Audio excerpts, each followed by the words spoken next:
Have you ever wondered how a single assassination could trigger a global conflict that changed the course of history? Welcome to our deep dive into World War I. The early 20th century was a time of great change and uncertainty. Amid this backdrop, World War I erupted, a conflict so vast and devastating it forever altered the world's landscape. But what led to this monumental event? The answer lies in the heart of Europe, with the assassination of a certain Archduke Franz Ferdinand of Austria. The death of this one man set off a cascade of events that would pull nations from every corner of the globe into a bitter and bloody conflict. This was a war that saw the rise of new weapons, the fall of empires, and the birth of our modern world. Now, let's set the stage and travel back to the early 20th century, when the world was a much different place. Imagine a world with rising nationalism, militarism, and intricate alliances. This was the world stage at the dawn of the 20th century. In this era, Europe was a ticking time bomb, ready to explode into the conflict that would become known as the Great War, or World War I. The major powers of Europe had spent years building their military might, bolstering their forces with the latest technologies and strategies. The arms race was in full swing, with each country eager to demonstrate its power and superiority. But the military buildup was only part of the story. Underneath the surface, a complex web of alliances and treaties bound these nations together. On one side, you had the Triple Entente, an alliance between France, Russia, and the United Kingdom. On the other side, there was the Central Powers, which included Germany, Austria-Hungary, and Italy. These alliances were not just about mutual protection. They were also about maintaining a balance of power, a delicate equilibrium that could easily tip into conflict. And then, there was the rising nationalism. Each country was filled with pride and a sense of superiority, a belief that their nation was the best, the strongest, the most deserving of respect and admiration. This nationalism fueled the militarism and the alliances, creating an atmosphere of tension and competition. Europe, in essence, was a powder keg waiting to explode. The fuse, however, was yet to be lit. But the spark came in the form of an assassination. In June of 1914, Archduke Franz Ferdinand of Austria-Hungary was assassinated by a Serbian nationalist. This was the spark that ignited the powder keg. The assassination set off a chain reaction of events, with each nation responding based on their alliances, their military might, and their national pride. This was the build-up to war, a complex and volatile mix of militarism, alliances, and nationalism. And when the fuse was lit with the assassination of Archduke Franz Ferdinand, it was only a matter of time before the explosion.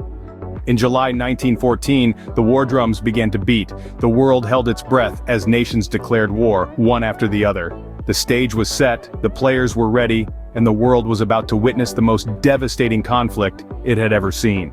The initial stages of the war were marked by swift movements and grand strategies. Germany, at the heart of Central Powers, had developed a meticulous plan, known as the Schlieffen Plan. The objective was simple, yet ambitious: to quickly knock France out of the war before turning their attention to Russia. The German forces swept through Belgium, intending to encircle Paris and deliver a decisive blow to the French. However, the Schlieffen Plan didn't go as smoothly as envisioned. The German troops found themselves engaged in fierce battles, including the First Battle of the Marne, which ultimately led to a stalemate on the Western Front. Meanwhile, the Eastern Front was no less tumultuous. Russia, despite its initial readiness, found itself ill-prepared for the scale of the conflict. The battles of Tannenberg and the Masurian Lakes saw the Russian forces suffer heavy losses at the hands of the German and Austro-Hungarian armies. These early stages of the war saw the involvement of major powers, each with their motives. Germany, with its hunger for power and territorial ambitions, was at the center. France, still nursing the wounds of the Franco-Prussian War, sought revenge and recovery of lost territories. Russia aimed to protect Slavic peoples in Serbia and secure warm water ports, while the United Kingdom was driven by the need to maintain the balance of power in Europe. As the war raged on, it was becoming increasingly clear that this was not going to be a swift conflict as many had initially predicted. Instead, it was shaping up to be a prolonged and bloody struggle, involving not just the armies, but entire societies. The world had never seen a war of this scale before, and it was about to get worse. As the war raged on, it evolved into a gruesome stalemate with battles waged not only on land but also at sea and in the air. The First World War was marked by several major battles that shaped the course of the conflict. The Battle of the Somme, for instance, was one of the largest battles on the Western Front. It lasted from July to November of 1916 and was intended to hasten a victory for the Allies. However, the battle turned out to be one of the deadliest in human history, with over 1 million men wounded or killed. This was a war where innovation and technology played a significant role. For the first time in history, warfare was not confined to land. The war at sea was equally brutal. The introduction of submarines by the Germans, for instance, brought a new dimension to the naval battles. The skies too became a battleground with the advent of combat aircrafts. On land, the war was characterized by the widespread use of trench warfare.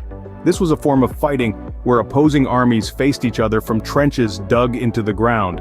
The conditions were horrible, with soldiers living in narrow, muddy trenches infested with rats and lice.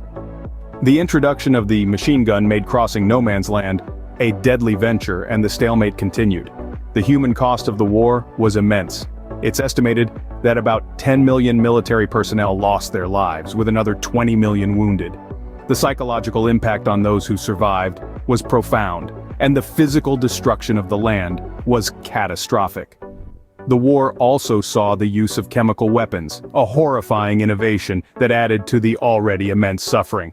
The introduction of tanks by the British was another game-changer, providing a way to break through the enemy lines. The First World War was indeed a transformative event. It changed the way wars were fought, and it changed the world at large. It was a war that saw some of the most horrific battles in history, and it was a war that brought about immense suffering and loss. The war transformed the world, leaving a trail of destruction and loss. After 4 long bloody years, the war finally came to an end, but the world was forever changed.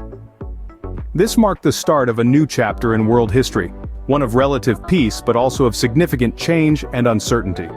With the signing of the Treaty of Versailles in 1919, the war was officially over. This treaty, signed by Germany and the Allied powers, marked the end of the Great War. But it was not a simple declaration of peace. It imposed severe penalties on Germany, including the loss of territory, disarmament, and hefty reparations.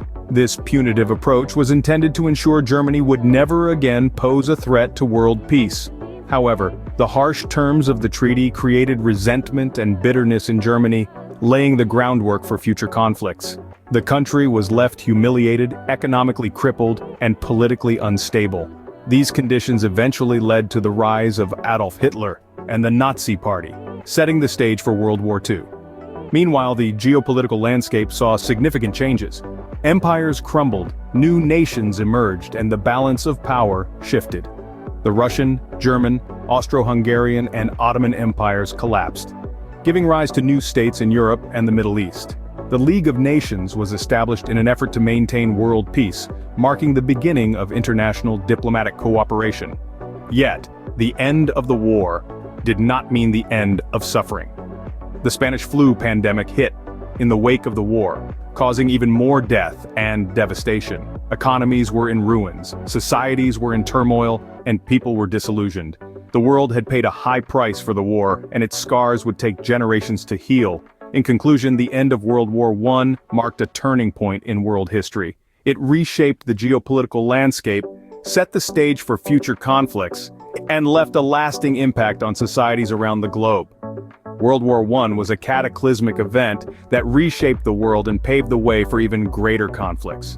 So what can we learn from World War I? How does it still impact us today? In the whirlwind journey through history we've taken, we've seen the build-up to the war, the outbreak, the progression, the major battles, and the aftermath. We've learned that World War I was a conflict of immense scale and complexity, reshaping the world in ways that we still feel today. Its legacy is seen in our current geopolitical landscape, in the rise and fall of empires, in the evolution of warfare strategies and technologies, and in the collective memory of nations. We've also seen the human cost of the conflict, reminding us of the devastating power of war. The lessons from World War I are not just historical insights, but also guideposts for the future, urging us to strive for diplomacy, understanding, and peace. As we remember World War I, we are reminded of the cost of conflict and the importance of striving for peace. Thank you for joining us on this journey through history.